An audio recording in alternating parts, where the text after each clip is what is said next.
L'audience est reprise, veuillez vous asseoir.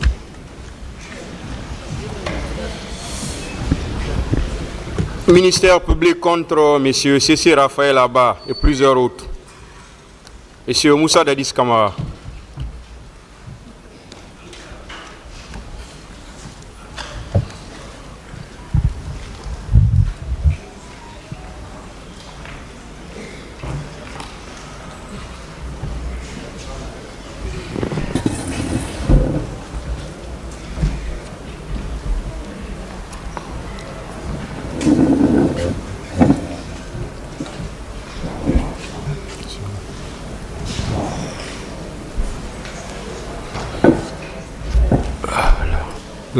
La défense avait fini avec ces questions.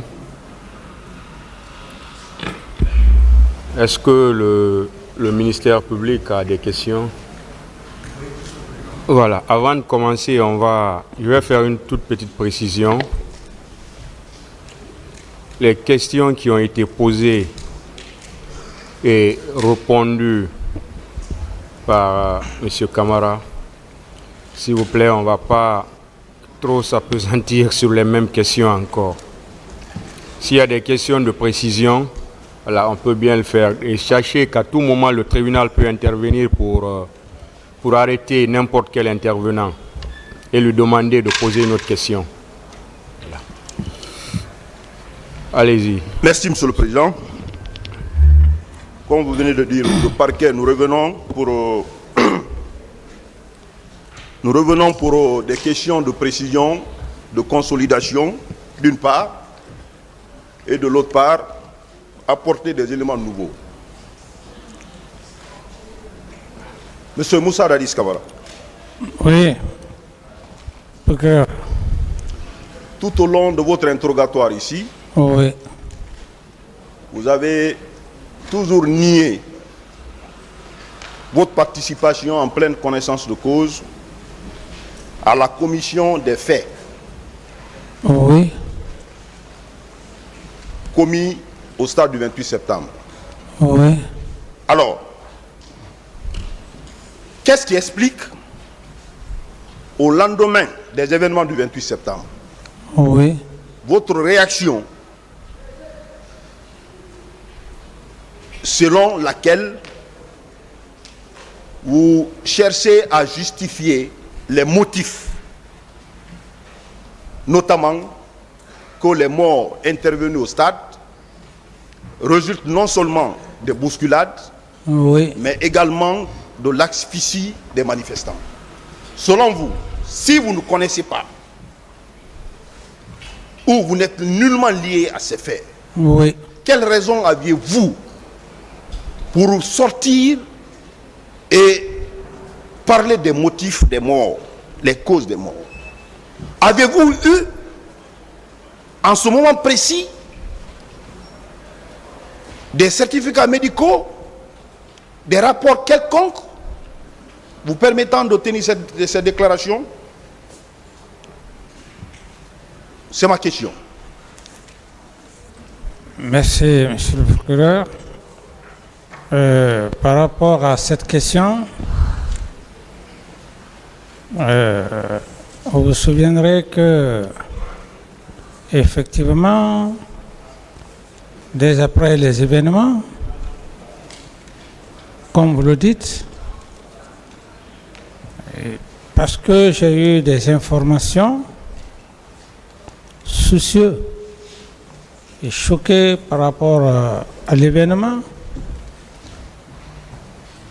les informations qui m'ont été remontées, parce que dès que les événements se sont passés, alors le ministre de la Santé m'avait déjà donné des explications liées à cet état de fait. Et cela aussi, par rapport même à la manifestation, comment les choses se sont passées, c'est ce qui a fait que j'ai parlé même de l'asphyxie Et si vous remarquez très bien d'ailleurs la vidéo, j'étais entouré de quelques membres du gouvernement à l'époque, que je n'ai plus bonne souvenance. Je suis resté même à parler et dans leur compte rendu, on me parlait de l'asphyxie, des bousculades. C'est ce qui m'a permis effectivement de m'exprimer. Et cela était dû à un choc. Le choc, avec également la réaction, c'est tout à fait une réaction naturelle. Lorsque vous perdez des personnes, même si c'est une seule personne à plus forte raison, plus de 30 à 40 personnes, plus que ça, j'estime que vous ne pouvez pas vous exprimer devant votre population dans un ton aussi calme, comme si rien ne s'était passé chez le procureur. Alors, c'est dû aux explications que j'ai reçues ce jour, le nombre de morts. Je leur ai demandé comment ça s'est passé, que d'autres étaient faites par suite de bousculade, ainsi de suite. Donc, c'était dans le souci de tromper le peuple? Non, pas que tromper le peuple. Et c'est des faits qui m'ont été rapportés. C'était dans le souci de retracer les événements. Alors, au moment précis, à date, Ouais. les pièces fournies au dossier de la procédure, est-ce que vous confirmez ces déclarations? Les morts intervenus au stade, est-ce que c'est par bousculade ou bien c'est par balle réelle? Dans les explications, puisqu'ils m'ont donné des explications comme quoi il y avait des bousculades et puis d'autres sautaient, escaladaient les murs du mur, c'est ce qui m'a permis de donner cette explication. Mais dire que exactement ce sont le nombre que j'ai donné, je n'ai fait que décrire la situation, comment on m'a expliqué. Alors, je reviens encore sur votre intervention. Oui. Au lendemain des événements du 28 septembre. Oui. Vous étiez au moment des faits la première autorité de l'État. Oui. Investie des pouvoirs exorbitants. Au lendemain des événements du 28 septembre, puisque nous sommes en matière pénale, Oui. il faudrait apporter tout. Quand on dit qu'il ne faut pas parler des réseaux sociaux, il ne faut pas parler des médias, nous, ça nous intéresse, ministère public. Vous avez eu à tenir des déclarations après votre entretien au Rocher, au volant de votre véhicule, Oui. accompagné par votre secrétaire et conseiller personnel, shérif, où vous avez dit, selon vos déclarations, que moi j'estime que c'était des déclarations de nature à banaliser ce qui a été commis au 28 septembre. Vous avez déclaré que vous avez un destin phénoménal. Vous étiez là à parler de vous, à vous flatter, à vous jeter des fleurs. Est-ce que c'était le moment? Est-ce que ce comportement n'est pas de nature à banaliser ce qui a été commis au stade du 28 septembre? Première question par rapport à ça. Laissez-le répondre d'abord. Posez les questions une par une. Alors, est-ce que ces déclarations n'étaient pas de nature à banaliser les crimes commis au stade du 28 septembre? Non, ce n'était pas là mon intention. Peut-être que j'avais dû aussi penser autrement. Mais telle n'était pas mon intention. Telle n'était pas mon intention. Monsieur Camara, Oui. nous voyons dans les autres pays, même chez nous, les simples faits juridiques. Prenons par exemple un accident de circulation. Des morts, 24 morts, même 10 morts. Oui. Les gouvernements décrètent des journées de deuil national. Selon vous, en lieu et place de ces déclarations ce jour, dans lesquelles vous étiez en train de vous magnifier, avez-vous pensé à ces victimes, à décréter des journées de deuil au lieu de tenir ces déclarations? Non, pour moi, j'étais préoccupé par rapport à ces cas de mort. Et il fallait immédiatement s'occuper de certaines situations. Et il y avait le cas des leaders qui étaient blessés. Et donc,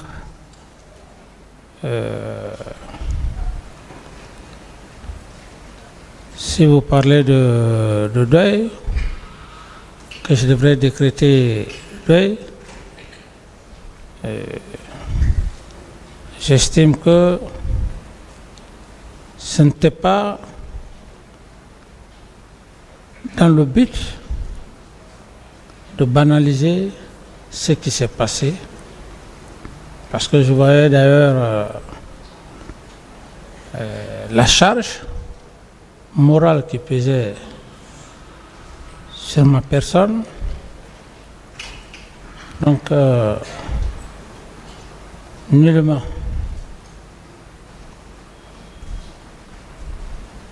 Ce que vous dites, Oui. vous avez la charge morale, Oui. n'ont pas été traduits dans les actes, à mon avis.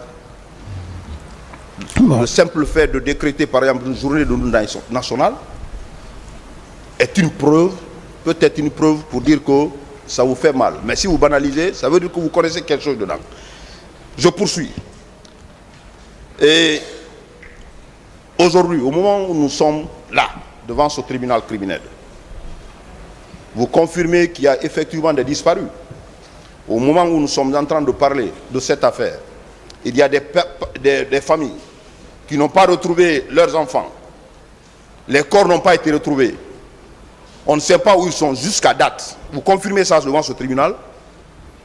Je ne peux pas confirmer du moment que j'ai eu les mêmes informations que vous. J'ai eu les mêmes informations. Et ces informations, je ne peux pas dire d'emblée, infirmer ou affirmer. C'est des informations que j'ai reçues à date. C'est les mêmes informations à votre niveau que j'ai. Donc c'est dans ces débats vous avez appris, ou bien du 28 septembre jusqu'au 3 décembre, vous n'avez pas appris? Non, pas. Dans cet intervalle de temps qu'il y a eu des disparus, les parents ne sont pas rentrés en position... Pas dans ce débat. Pas dans ce débat. Les informations circulaient.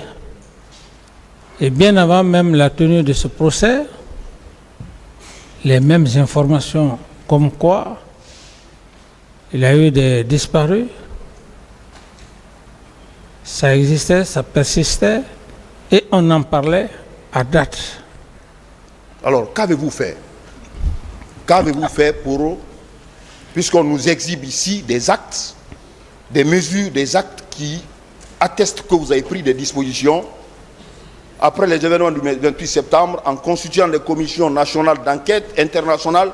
Alors, dans ce cas d'espèce, quelles mesures avez-vous pris permettant aux parents de ces victimes de connaître où sont partis ces corps? Quelles mesures avez-vous prises? La mesure, ça c'était depuis hier que j'avais institué une commission d'enquête par le biais du ministre des Gardes des Sceaux, en passant par le procureur, et cette commission était en train de faire son travail jusqu'au moment où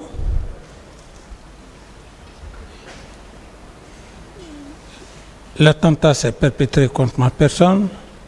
J'ai quitté le pays, donc je n'ai plus suivi le reste, le travail, le résultat des travaux que la commission avait entamés. Monsieur Kamara, Oui. vous savez que la gestion du corps, le transport, même ceux qui ont été restitués aux parents, à la mosquée Faisal, ont été transportés par les véhicules des militaires. Ça veut dire que les militaires avaient la main dans la gestion des corps. Oui. Avez-vous pris des dispositions auprès de ces militaires pour savoir où sont partis ces corps du 28 septembre au 3 décembre? Qu'est-ce que vous avez fait concrètement? Oui, mais c'est ce que je vous dis. J'ai dit le compte rendu qui m'a été fait, ce compte rendu, comme je l'ai dit, au nombre de 57, le ministre de la Santé l'a dit clairement devant cette barre, et cette commission avait pour mission, pour tâche, d'organiser, de préparer la distribution des corps au niveau des parents éplorés, des familles éplorées. Donc, une commission était là.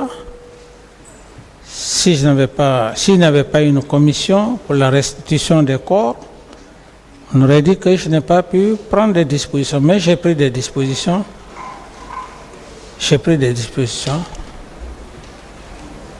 Monsieur Kamara. Oui, s'il vous plaît, je peux dire, monsieur le procureur, monsieur le substitut. Procureur, ministère public. Ok, ministère public, merci. Moi, je voudrais également savoir, il y a une question qui revient toujours. Quand on vous demande de certaines choses, même ceux qui ont été commis dans l'enceinte du camp Alpha Yallo, les tortures, les séquestrations, au camp Kundara, des tortures, des séquestrations faites dans ces différents camps. Vous avez toujours dit que vous ne connaissez pas. Oui. Au motif que vous avez fait délégation de pouvoir. C'est quoi la délégation de pouvoir selon vous? Quelles sont les conséquences de la délégation de pouvoir? La délégation de pouvoir, comme il l'indique bien, c'est lorsque le président ordonne à un de ses ministres le rôle que le ministre devrait jouer en matière de santé. Je prends en matière de santé, le président lui délègue ce pouvoir dans l'exercice de ses fonctions. Alors, vous déléguez une partie de vos pouvoirs à un ministre. Tout comme tout gouvernement. Tout gouvernement. Voilà. Ce qui voudrait dire par ricochet que la délégation, je voudrais rappeler ici, que la délégation n'a jamais été, il n'y a pas une délégation pénale, mais une délégation est un acte administratif, c'est purement administratif. Ça veut dire qu'il y a le supérieur qui donne des instructions et au retour, le subordonné remonte l'instruction à l'hiérarchie. C'est ça la délégation de pouvoir. Selon vous, ce pouvoir de délégation que la loi vous a conféré, vous permettez de donner des instructions? Mais c'est ce que je dis, monsieur le procureur. Comprenez par délégation de pouvoir, quand vous constituez un gouvernement, vous n'allez pas être vous-même ministre de la Santé, ministre de la Justice. Si vous choisissez un ministre de la Justice et qu'il soit de surcroît spécialiste, vous lui conférez un certain pouvoir que vous-même, vous ne pouvez pas l'exercer. Que vous-même, puisque vous ne pouvez pas l'exercer. Mais c'est vous qui avez le pouvoir, c'est vous qui avez toute la latitude de désigner le ministre. En ce moment-là, dans l'exercice de ses fonctions, pour le bien-être de la population, il vous rend compte. Voilà, c'est ce qui m'intéresse. Oui, Il vous rend compte. Laissez-le finir. Il vous rend compte, et c'est ce que le ministre de la Santé a eu à faire. Il m'a rendu compte, et j'ai pris tout de suite des dispositions. J'ai créé une commission. Cette commission avait pour rôle d'exécuter tout ce que vous êtes en train de dire, monsieur le procureur. Ce n'est pas moi qui devrais m'occuper de la distribution de corps, ce n'est pas moi qui devrais faire l'entretien de ceux qui sont morts au niveau de la mort, ou tout au moins de l'autopsie. D'autres questions? Ce qu'on peut retenir, Oui. on peut retenir que la délégation de pouvoir ne veut pas dire absence de coordination ou absence de compte rendu. Vous avez le droit de donner des instructions, et ces instructions doivent être remontées par un compte rendu. On est d'accord? Tous les ministres doivent vous rendre compte. C'est ça. Alors, dans ces faits, chaque fois vous dites « je ne connais rien », je ne connais rien. Par rapport? Oui. Par rapport à quoi? Par rapport à la gestion des corps, vous ne connaissez pas. Non, mais, Par rapport aux différentes autopsies, vous ne connaissez pas. Par rapport aux attributions du ministre de la Justice, vous ne connaissez pas. Pendant que vous avez délégué le pouvoir et on vous rend compte. Vous pouvez dire à ce tribunal que vous ne savez pas tout ce qui s'est passé? non, mais monsieur le procureur, j'ai été le premier à vous dire, ici, devant cette barre, je n'ai pas dit que je ne reconnais pas le compte rendu que le ministre de la Santé a eu à me faire. J'ai largement expliqué, et je vous ai même dit, j'ai dit devant cette barre, que c'est moi-même qui aurais appelé le ministre de la Santé. J'ai dit de bien prendre soin du traitement des corps au niveau de la morgue. Alors j'estime que je n'ai pas dit dans le cadre des dispositions, dans le cadre de la santé, que je ne connais pas, encore mieux par rapport à la justice que vous parlez. Hier, j'ai fait état de l'ordonnance, monsieur le procureur. J'ai fait la lecture, le président m'a donné la latitude de faire la lecture. J'ai fait cette lecture où le président de cette commission était bel et bien un spécialiste, un procureur. Est-ce que ça veut dire que je n'ai pas parlé de la justice? Est-ce que ça veut dire que je n'ai pas parlé de la santé? Mais pour tout ce qui concerne la gendarmerie, maintien d'ordre, vous avez dit devant ce tribunal ici, l'état-major de l'armée et l'état-major général de l'armée, vous avez dit beaucoup de choses suite aux différentes questions ici des partis. Vous avez dit que vous ne connaissez pas, que c'était le pouvoir discrétionnaire du chef d'état-major, que vous n'êtes pas informé. C'était par rapport, monsieur le procureur, c'était par rapport à cette réunion qui s'est tenue. La question a été posée. À quel moment, à quel instant cette réunion a été tenue? J'ai été clair. J'ai lu le chef d'état-major général des armées. Il a toute la latitude de donner l'heure à ces chefs d'état-major particuliers. À cela s'ajoute le chef d'état-major de la gendarmerie qui ont tenu leur réunion.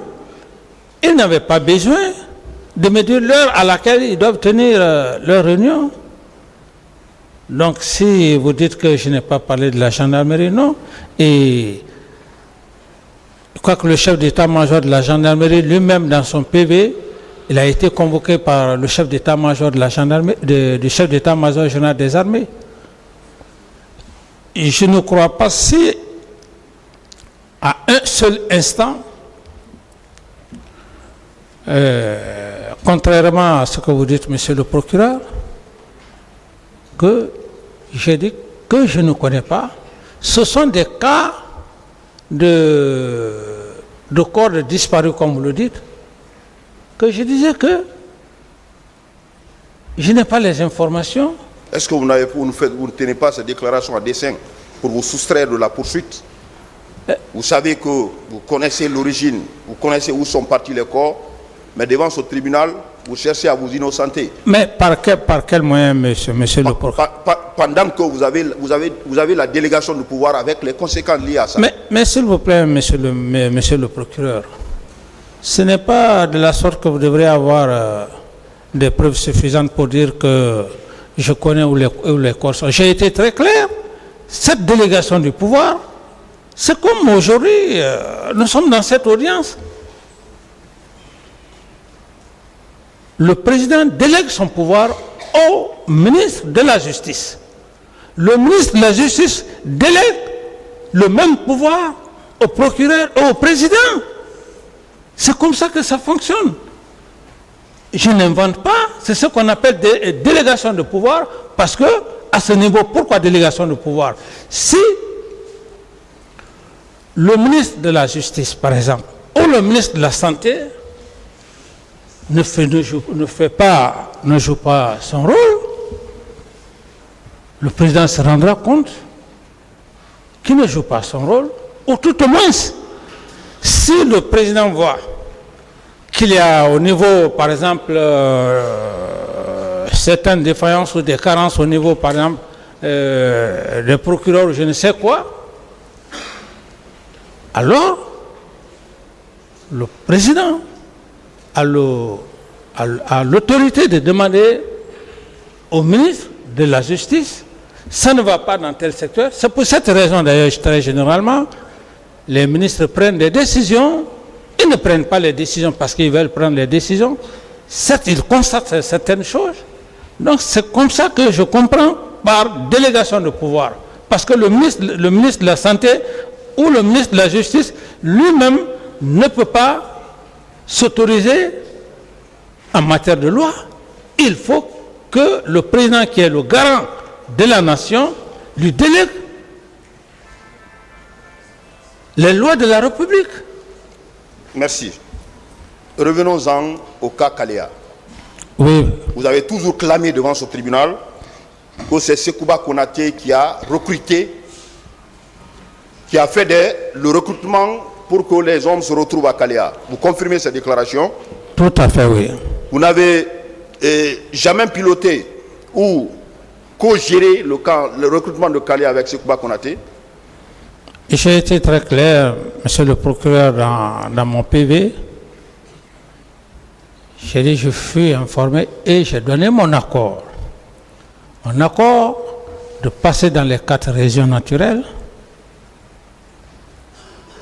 C'est ce qui est le plus important. Mais ce n'est pas le président qui va se mettre sur le terrain pour faire un recrutement. C'est comme le recrutement, tous les régimes qui ont passé, c'est comme actuellement, quand on dit un recrutement, ce n'est pas le président qui est sur le terrain, c'est le ministre de la Défense, monsieur le procureur. Alors, ma question est de savoir, sur ce point, si c'est Sekouba qui a recruté, tous les éléments qui étaient à Kalea étaient les hommes de Sekouba Konaté, pourquoi au moment de la transition, deuxième version, quand vous avez été victime, vous étiez à Ouaga, Sekouba a pris les rênes de la transition, deuxième version. Au temps du chef d'état-major général Nour Thiam, il est allé libérer, chercher tous les recrues de tous ceux qui étaient à Kalea. Si c'était ces hommes, est-ce qu'il allait partir les chercher? Oui, mais monsieur le procureur, à ce niveau, c'est ce que je vous dis, que je lui ai donné des instructions de passer dans les 4 régions. Et comment le recrutement s'est passé? S'il estime à un moment donné qu'il doit libérer des gens, s'il doute d'un certain nombre de groupes, que je me permets très bien de le dire, parce qu'on a toujours l'esprit, et comme il y a le communautarisme, il y a cet esprit aussi qui anime les gens. Par rapport à votre question, et je peux lui dire ça, je peux dire ça, et même si le jour où il sera là, je serai à mesure de le dire, s'il a libéré des éléments,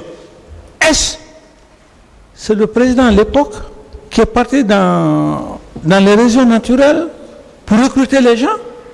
S'il a libéré des gens, ça suppose qu'il doutait peut-être que un certain nombre de groupes sélectionnés pouvaient porter préjudice à son pouvoir. Monsieur le procureur, c'est de cela qu'il s'agit. Alors, ça c'est le premier aspect. Le deuxième aspect, pourquoi certaines recrues, tous des Guinéens, pourquoi ils ont eu leur matricule engagés? Monsieur le Président a parlé ici de faire très attention qu'on ne parle pas de communauté ici. C'est extrêmement important. Mais s'il vous plaît, Monsieur le Procureur, je respecte effectivement ce que le Président a eu à dire, mais si vous voulez venir sur ce temps, je dirais en ce moment que s'il a fait, c'est purement communautaire. Ma dernière question, Oui. Monsieur Camara. L'organisation militaire, la hiérarchie militaire, Oui. nous avons suivi avec intérêt la lecture de la structure de l'organisation militaire par votre défense. Oui. Et elle est allée même dire que le chef d'état-major général de l'armée est votre adjoint. Cela ne voudrait pas dire que vous êtes le chef, Non, peut-être. le chef militaire, si le chef d'état-major général est votre adjoint. Bon, peut-être. Oui ou non, vous êtes le chef, le premier chef. Vous avez fini, je peux parler, Monsieur le Procureur? Oui. Peut-être, certainement, il a mal expliqué cette partie, mais ce que je cherche,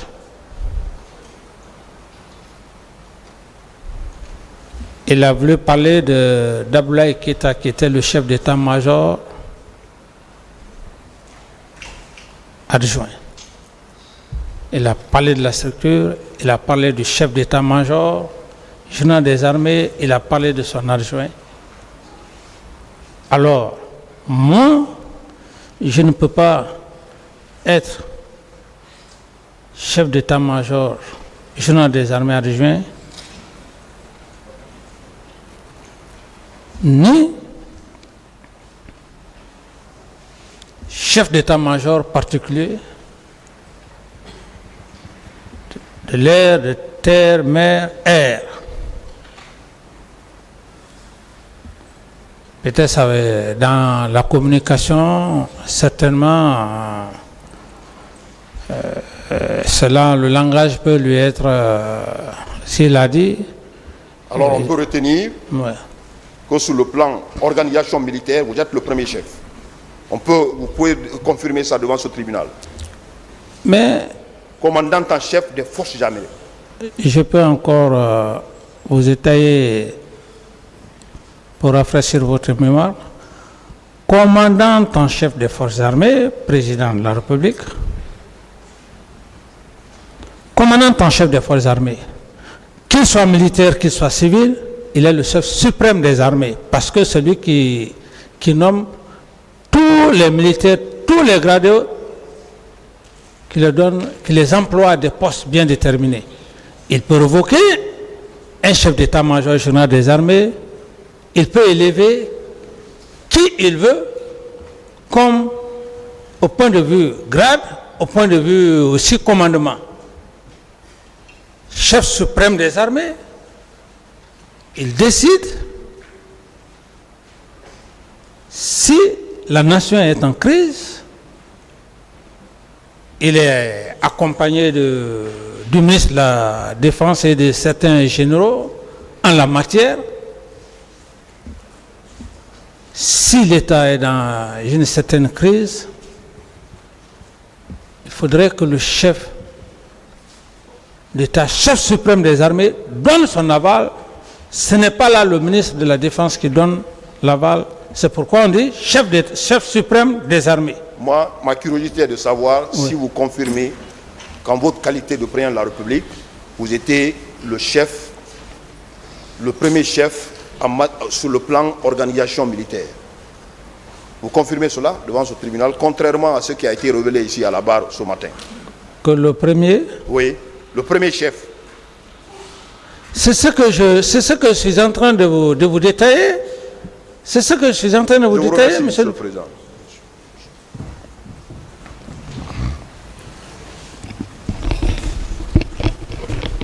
Monsieur Camara, vous allez bien? Oui, ça va, monsieur le procureur. Vous vous sentez bien? On peut continuer? Oui, monsieur le procureur. Très bien.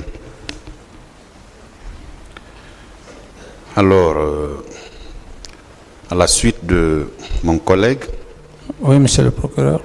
Je vais vous poser quelques questions. Oui, monsieur le procureur. C'est juste des questions de précision. Oui, monsieur le procureur. Ou de consolidation. Oui.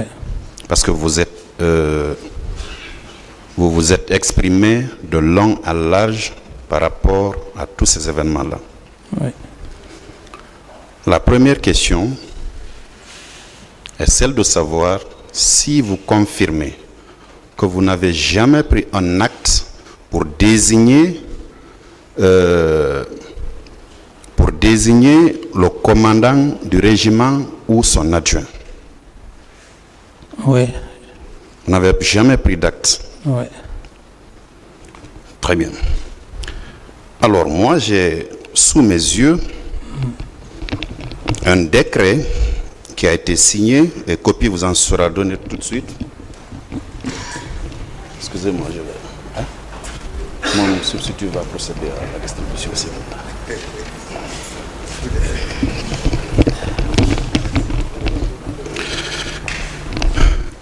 J'ai un décret ici, copie vient d'être donnée à l'un de vos conseils.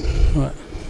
C'est le décret D numéro 028-PRG/CNDD/SGPRG/2009 en date du 22 janvier 2009 par lequel vous avez nommé le capitaine Sa Alphonse Touré, précédemment en service au bataillon autonome des troupes aéroportées, commandant adjoint du régiment commando. Ouais. On va vous donner la copie pour savoir si ce sont vos signatures et cachets qui y sont. Avec la permission de Monsieur le Président, bien sûr. Bon, vous n'avez pas précisé la question, Monsieur le procureur. Je l'ai bien précisé. Non, vous n'avez pas parlé, c'est moi qui ai parlé du commandant de Aïdor Ba ici. J'ai été très clair, j'ai dit Aïdor Ba était le commandant du régiment, la prise du pouvoir. Monsieur le procureur, le tribunal n'a pas reçu. Ensuite, le lieutenant Sa Alphonse, et ensuite... On s'en excuse, Monsieur le Président. Monsieur le procureur, vous me suivez? Je vous suis. J'ai reconnu ici que Aïdor Ba était le commandant du régiment, qui était l'adjoint du général Sekouba. Sa Alphonse Touré était également l'adjoint, et j'ai parlé aussi à l'époque du colonel Aboulaye Keita. Je dis c'est à l'issue de leur arrestation que le régiment est resté comme ça, où il était question avec le général Sekouba, on devrait chercher leur remplaçant. Donc si vous m'auriez posé la question de savoir, est-ce que vous n'avez pas fait un décret par rapport à tel nom, j'allais effectivement vous répondre. Mais lorsque vous parlez comme ça, monsieur le procureur, ça devient une question de piège. Non. Sinon, sinon. Excusez-moi, M. Ouais, Camara. non, sinon, Excusez-moi, M. Camara. Sinon. Vous permettez? Oui, sinon. Vous permettez? Oui, excusez-moi du langage. Excusez-moi du langage, monsieur le procureur. Sinon, monsieur le procureur, c'est moi qui ai parlé ici que c'est les trois qui géraient le régiment. J'ai dû croire que, puisqu'on est dans le cadre de Aboubakar Sidiki Diakité, qui avait dit effectivement qu'il n'avait pas reçu un décret, c'est dans ce sens que je suis allé. Mais si vous m'avez dit, est-ce que le capitaine, est-ce que les trois vous avez pris un décret par rapport à ces trois, j'allais être très clair j'allais être très précis, monsieur le procureur. Je suis satisfait. Ma question était précise. Oui. Vous avez donné une réponse et je vous ai produit l'acte que j'ai. Je passe. Alors,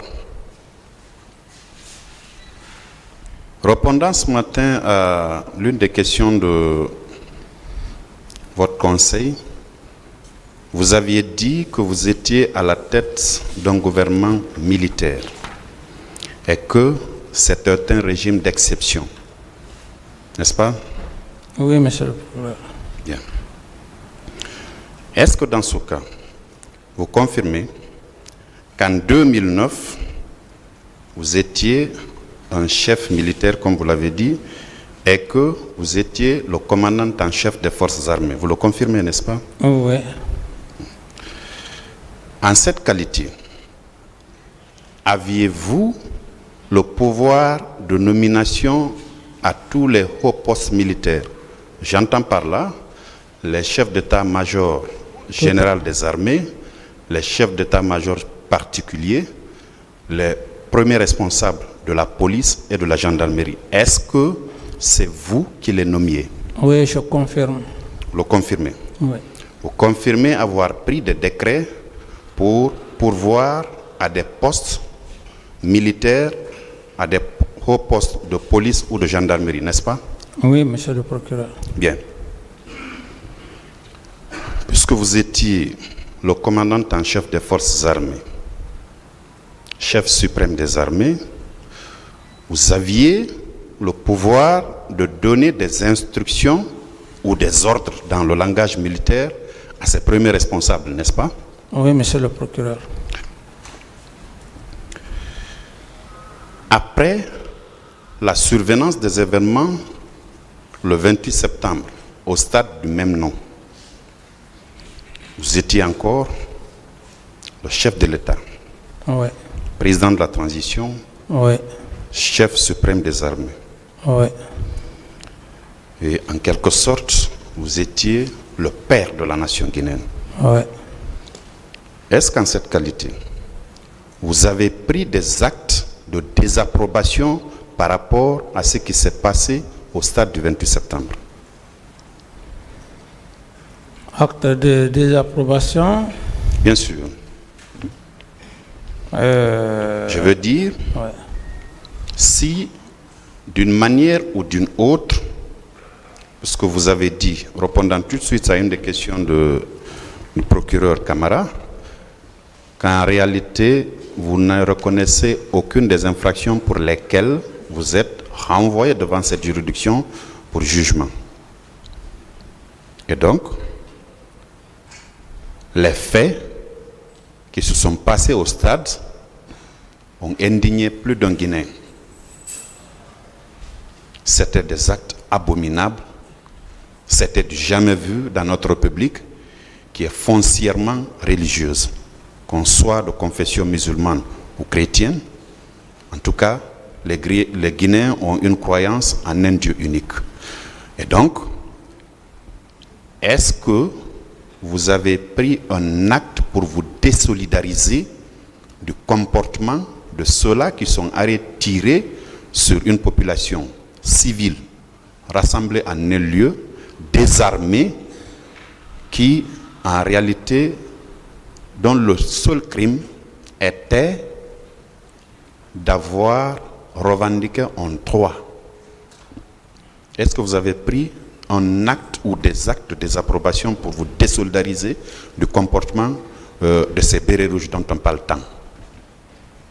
À ce niveau, j'ai estimé qu'il fallait constituer immédiatement une situation de crise. Et je n'ai pas pensé par rapport à ce que vous dites. Pour moi, c'était d'abord les corps, ensuite les donner aux familles éplorées et inviter les familles des victimes pour faire ce qu'on doit faire dans le cadre religieux, musulman ou chrétien. C'est ce qui fut fait. C'est ce que vous avez pu faire. Oui. Pendant que vous auriez dû, ne serait-ce que faire un communiqué pour indiquer que vous marquez votre désapprobation par rapport à ce qui s'est passé au stade du 28 septembre. Vous auriez dû prendre un acte, monsieur Moussa Dadis Camara, parce qu'en vérité, c'était votre population qu'on avait massacrée. Je vous ai dit tantôt qu'au moment des faits, vous étiez le père de la nation. Vous avez appris. Oui, je vous suis, monsieur le procureur. Vous avez appris qu'il y a des dizaines de morts.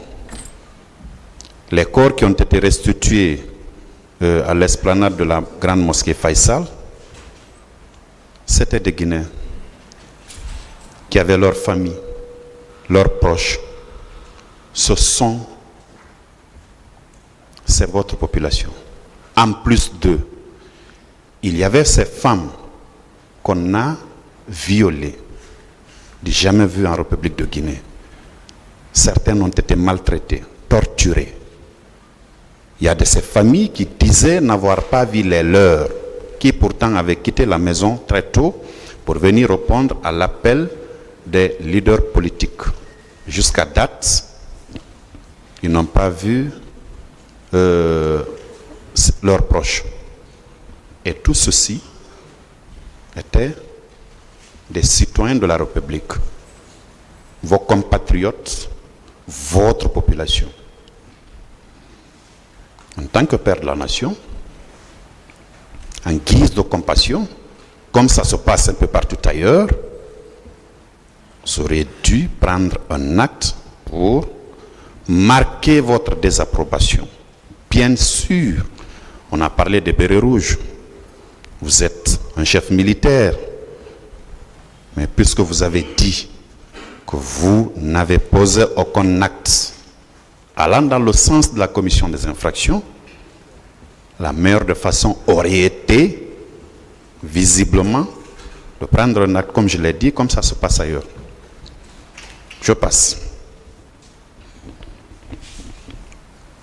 Parlant de votre visite à l'abbé, vous avez dit que vous étiez parti dans cette préfecture pour répondre à l'appel des sages qui vous avez demandé de leur rendre visite là-bas, n'est-ce pas? Oui. Bien. Est-ce que, là étant, vous avez effectivement rencontré ces sages-là? Quand je suis allé à l'abbé, c'était au stade, dans l'abbé. J'ai salué la délégation.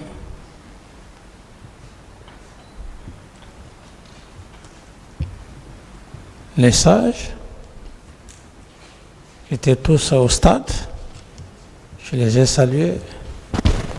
Ils ont fait les cérémonies d'accueil d'usage avec les calebasses. Et je me suis adressé à la population. Il était question que je puisse passer personnellement, que j'avais décidé que j'allais passer chez eux. Mais puisque j'étais déjà tous présents à la réception, et donc il se faisait aussi tard, je n'ai pas eu le temps de passer un à un chez les sages. Il me semble que c'est les administrateurs et la population de manière générale qui étaient au stade. C'est avec eux que vous vous êtes vus. Les sages vous attendaient en un endroit bien défini, mais vous n'y êtes pas allé. Qu'est-ce qui explique votre retour précipité Qu'est-ce qui expliquait votre retour précipité pour rejoindre la capitale? Oui, mon retour précipité, monsieur le procureur, je n'avais pas envisagé passer la nuit à l'abbé. Je n'avais pas envisagé passer la nuit à l'abbé. Et si je suis allé et j'ai vu, comme vous le dites, les autorités, pour moi, c'était les sages. Et le seul sage que je voulais le voir, c'était le vieux sage que j'ai oublié son nom. Et là, je me suis excusé auprès de son fils, qui était préfet à l'époque. Et puisque je n'avais pas envisagé passer la nuit à l'abbé, je me suis programmé pour un aller-retour. Sinon, si j'avais prévu ça, j'allais passer la nuit à l'abbé. Donc, je ne pouvais en aucun cas passer la nuit à l'abbé du moment que ce n'était pas dans mon programme. Je suis allé à l'abbé dans le souci, comme je l'ai dit, pour ne pas que les sages qui sont venus me voir ici pensent que je leur ai refusé. Si mon acte, cet acte, l'acte social que j'ai posé, si cela n'a pas plu à vous, monsieur le procureur, je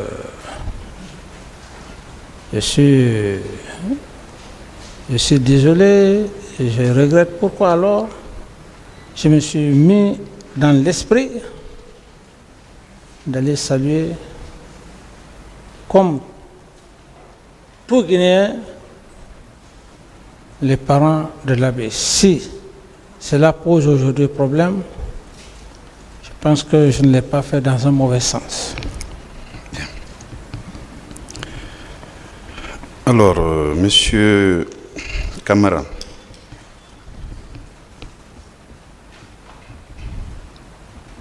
votre conseil nous a communiqué tout à l'heure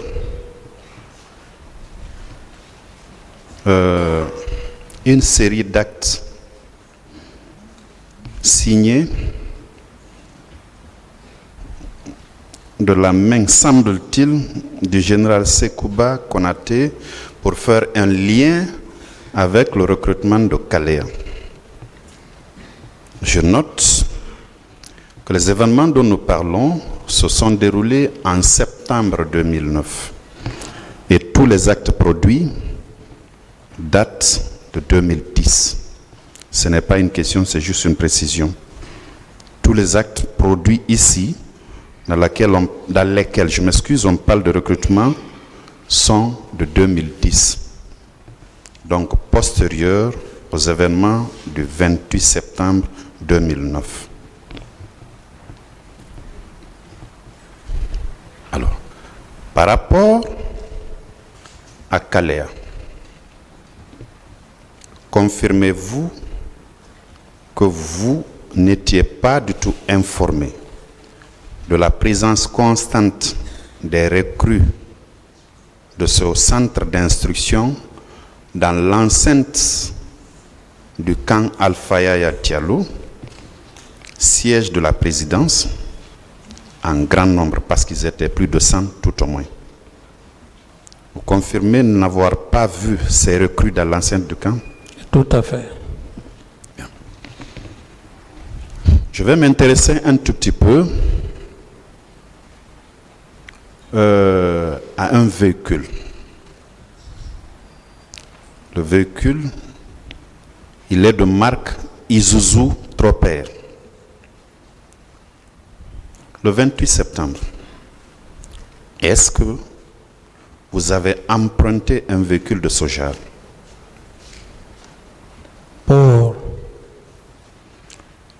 Pour une destination quelconque. Est-ce que vous avez emprunté un véhicule de marque Isuzu Tropper ce jour? Le 26 septembre, je le dis et je réitère que ce modèle de véhicule que vous parlez,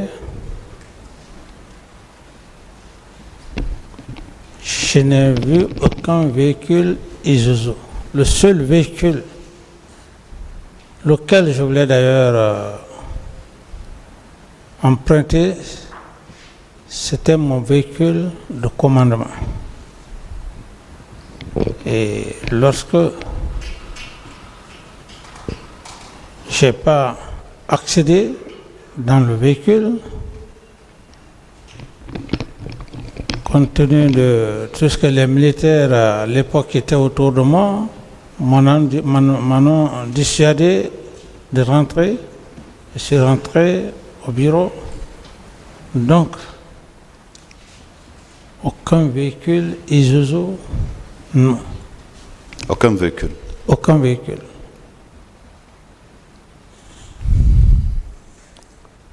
L'issue de secours dont on parle dans le bâtiment, dans votre résidence, Oui. le bâtiment que vous occupiez, est-ce qu'il n'y a pas une place réservée à un ou des véhicules là-bas? À Un ou des véhicules. une cour? Je parle de l'issue de secours. Oui. Est-ce qu'il n'y avait pas une place réservée, une sorte de parking où on peut garer un ou deux véhicules? Oui, la cour était grande. J'avais des oiseaux de race. J'avais des oiseaux de race qui étaient dans cette cour. Je les entretenais.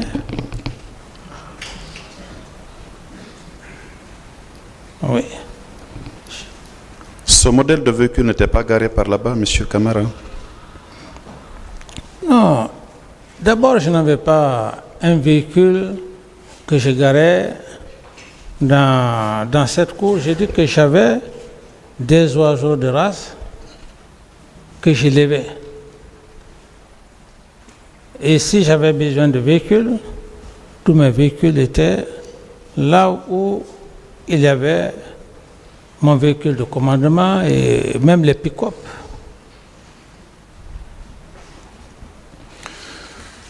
Donc cela, c'est pour dire, le 28 septembre 2009, vous n'êtes pas sorti du camp Alpha Yaya Diallo.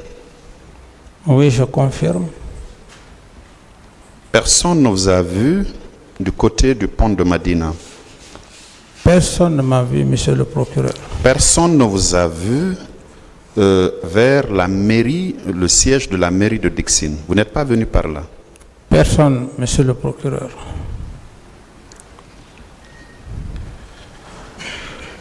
Alors,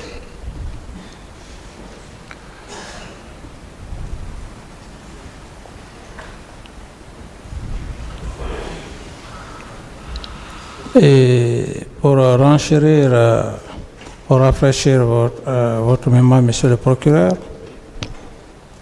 à cette époque, je ne pouvais pas aussi passer inaperçu.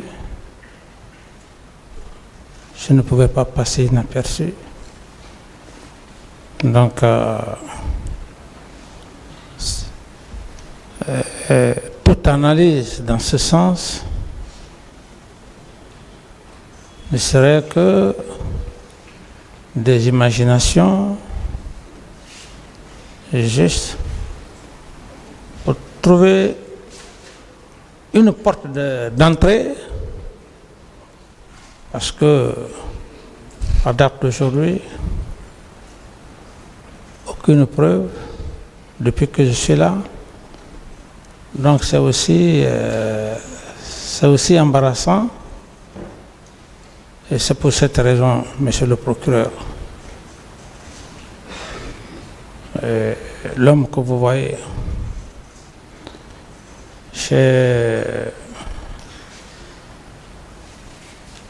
ne suis pas cet homme. Ma conviction ou ma pensée ne peut pas être la pensée de cette cour. très bien. Si j'ai pris... Je suis satisfait par rapport à la réponse que vous avez donnée, M. Camara. Je voulais juste noter que, tel que vous le dites, c'est effectif que si vous empruntez votre véhicule de commandement avec tout l'arsenal qui va avec, eh bien, vous ne passez pas inaperçu. Mais, si vous décidez de prendre un véhicule assez banalisé, il sera difficile de vous reconnaître là. Parce qu'en ce moment, c'est vrai que quand vous passiez, tout le monde savait que le président de la transition a effectué un déplacement d'un point A pour un point B. Et par rapport je suis satisfait par rapport à ça. Vous avez parlé... Excusez-moi, M. Camara. Ouais, mais vous ne voulez pas que je parle, monsieur le procureur, parce non, que vous êtes là pour parler. Vous êtes là pour parler. C'est juste, on est en train de parler. Je vous suis. Voilà. Donc, je vous écoute. Voilà.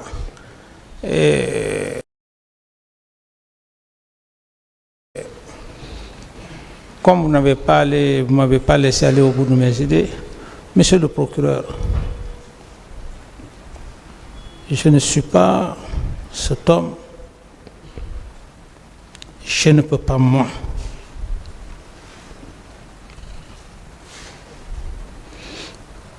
comme je l'ai dit, je sais ce que c'est que quand on est croyant. Si je l'ai fait, c'était effectivement pour dire que si je l'ai fait, monsieur le Président dit de ne pas me chirer. Et vous savez, je sais personnellement, ce n'est pas tous les hommes qui peuvent avoir le courage. Ce que j'ai eu à faire, si au-delà de tout ça, monsieur le procureur, cela n'arrive pas à vous convaincre, le seul Dieu, je n'ai peur que de Dieu.